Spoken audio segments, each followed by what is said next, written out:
જય જવાન જય કિસાન। જો ચૈતર વસાવા આમ આદમી પાર્ટીમાંથી બીજેપીમાં જોડે જાય ને તો તેમની જેલ પણ રદ થઈ જાય અને તેમના પર કેસો લાગેલા છે તે પણ પોલીસ સ્ટેશનમાંથી ગાયબ ન થઈ જાય ને તો કહેજો। કોઈ પણ ગુનામાં 2 કે તેથી વધુ વર્ષની જેલની સજા થાય તો ધારાસભ્ય પદ તાત્કાલિક પદે હટે અને તેઓ ધારાસભ્ય ન રહી શકે। શું તમે ક્યારેય સાંભળ્યું છે કે બીજેપીના નેતા પર ક્યારેય કેસ થયો અને ગુનો સાબિત થઈ ગયો અને તેઓ જેલમાં ગયા? તો મોટો સવાલ એ થાય છે કે શું બીજેપીના નેતા ક્યારે અપરાધ કર્યો જ નહીં હોય? ચૈતર વસાવાને 7 વર્ષની જે સજા થઈ છે ને તે લોકતંત્રની ખુલ્લેઆમ હત્યા છે।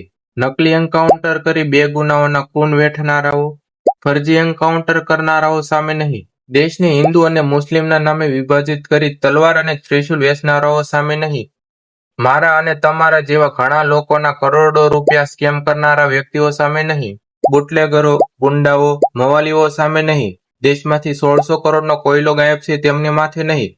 ચૈતર વસાવા સામે અચાનકથી ગુનો સાબિત થઈ ગયો। દેશમાં સૌથી વધારે ગુનો કરનાર જો કોઈ પાર્ટી હોય ને તો તે બીજેપી પાર્ટી છે। તમે સાંભળ્યું હશે ક્યારે બીજેપીના નેતાના ઘરે ઈડી સીબીઆઈની રેડ પડી હોય? કેમ કે ઈડી સીબીઆઈ બીજેપીના કંટ્રોલથી ચાલે છે, ના તો દેશના કંટ્રોલથી ચાલે છે, ના તો દેશના કાનૂનના કંટ્રોલથી ચાલે છે। જો ચૈતર વસાવા આમ આદમી પાર્ટીની જગ્યાએ બીજેપીમાં જોડાણેલા હોત ને તો કદાચ ચૈતર વસાવા કોઈ વ્યક્તિનું રેપ પણ કરે ને તો પણ તે કદી જેલમાં નહીં જાય અને તેમના પર કોઈ કેસ પણ નહીં થઈ છે। ચૈતર વસાવાની જેલમાં જવાનું મુખ્ય કારણ એ છે કે તેઓ અપક્ષમાંથી લડે છે અને બીજેપીનું કામ જ એ છે કે તે હાર્દિક પટેલ હોય અથવા ચૈતર વસાવા હોય, વિપક્ષના નેતા ક્યારે ગુનો કરે તેનું જ ધ્યાન રાખે છે અને તેઓને ક્યારે જેલ ભેગા કરી દેવા એ જ બીજેપીનું કામ છે। બીજેપી પાર્ટીમાં મોસ્ટ ઓફલી ક્રિમિનલ, રેપિસ્ટ અને ગુંડાઓ ભરેલા છે, છતાં ક્યારે તેમના નેતા ઉપર કોઈ પણ કેસ દાખલ થયો નથી।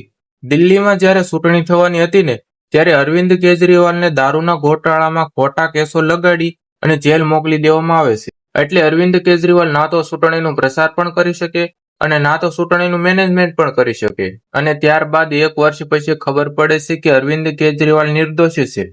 તમે જરાક વિચારો, એક પાર્ટી કેવી રીતે પોતાના ઇશારે ઈડી સીબીઆઈને નસાવે છે।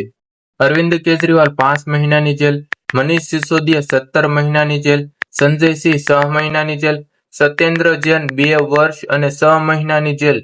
જ્યારે એક બાજુ બીજેપીના જ નેતા કુલદીપસિંહ સેંગર માત્ર 17 વર્ષની એક બહેનનું કરી નાખે છે।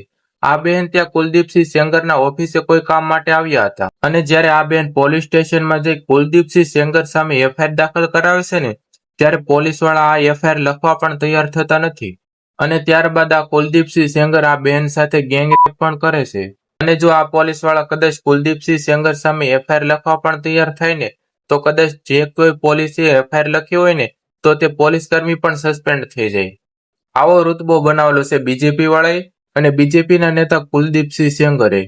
અને પોલીસ સ્ટેશનમાં જ્યારે આ બહેનની એફઆઈઆર દાખલ ન થઈ ને ત્યારે તેઓ એક સીએમના ઘર સામે પોતાના ઉપર આગ લગાવી આત્મહત્યાની કોશિશ કરે છે અને ત્યારે પોલીસને એવું લાગ્યું કે વાત ઘણી બધી આગળ સુધી પહોંચી ગઈ છે ત્યારે આ બહેનની એફઆઈઆર લખવા તૈયાર થાય છે અને ત્યારબાદ કુલદીપસિંહ સેંગરને અરેસ્ટ કરવામાં આવે છે અને થોડાક જ દિવસોમાં તેમને જામીન પણ મળી જાય છે અને તેઓ જેલમાંથી બહાર પણ આવી જાય છે।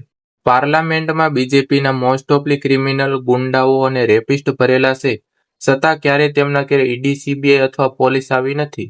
ચૈતર વસાવા ડેડિયાપાડાના એમએલએ છે, જ્યારે વન અધિકારીઓ અને ફોરેસ્ટ વાળા ખેડૂતોના ઉભા પાકમાં જેસીબી ચલાવીને ચાલ્યા ગયા ને ત્યારે ચૈતર વસાવાએ આ ખેડૂતોને યોગ્ય વળતર આપવાનું કહ્યું અને પોતાના ઘેરે બોલાવે છે। ત્યારે ચૈતર વસાવા અને વન અધિકારીઓ સાથે બોલાચાલી થઈ છે। ચૈતર વસાવા એક અધિકારીને થપાટ પણ મારે છે અને હવામાં એક રાઉન્ડ ફાયરિંગ પણ કરે છે। ત્યારબાદ વન અધિકારીઓએ આ ચૈતર વસાવા સામે ગુનો દાખલ કરાવ્યો છે। 23 જૂન 2026ના રોજ રાજપીપળા સેશન કોર્ટે ચૈતર વસાવા, તેમની પત્ની શકુંતલાબેન સહિત કુલ 9 આરોપીઓને દોષિત જાહેર કરવામાં આવે છે। ચૈતર વસાવા અને કુલ 9 વ્યક્તિઓ સામે ગંભીર ગુનો દાખલ કરવામાં આવે છે। રાઇટિંગ એટલે કે તોફાન અથવા બખેડો કરવો, જાનથી મારી નાખવાની ધમકી, ખંડણી માંગવી, આર્મ્સ એક્ટ એટલે કે તેમના હાથમાં ગેરકાયદેસર હથિયાર હતું। નર્મદા જિલ્લાના રાજપીપળા સેશન કોર્ટે તમામ સાક્ષી અને પુરાવાના આધારે ચૈતર વસાવા, તેમની પત્ની અને કુલ 9 વ્યક્તિઓને દોષી ઠેરવ્યા હતા। લોક પ્રતિનિધિત્વ અધિનિયમ 1951ની કલમ 8(3)ની જોગવાઈ મુજબ કોઈ પણ ગુનામાં 2 વર્ષ કે તેથી વધુ જેલની સજા થાય તો ધારાસભ્ય પદ તાત્કાલિક જાય છે અને તેઓ ધારાસભ્ય ન રહી શકે। અને ચૈતર વસાવાને જે જેલની સજા થઈ છે ને તે 2 વર્ષ કરતા વધારે છે. વર્ષ 2019માં ધારાસભ્ય ભગા બારડને ગેરકાયદેસર માઇનિંગમાં 2 વર્ષ અને 9 મહિનાની સજા થતાની સાથે જ વિધાનસભાના અધ્યક્ષ રાજેન્દ્ર ત્રિવેદીએ ધારાસભ્યનું પદ તાત્કાલિક પદે હટાવ્યું હતું. ભગા બારડનું ધારાસભ્યનું પદ રદ કર્યું હતું.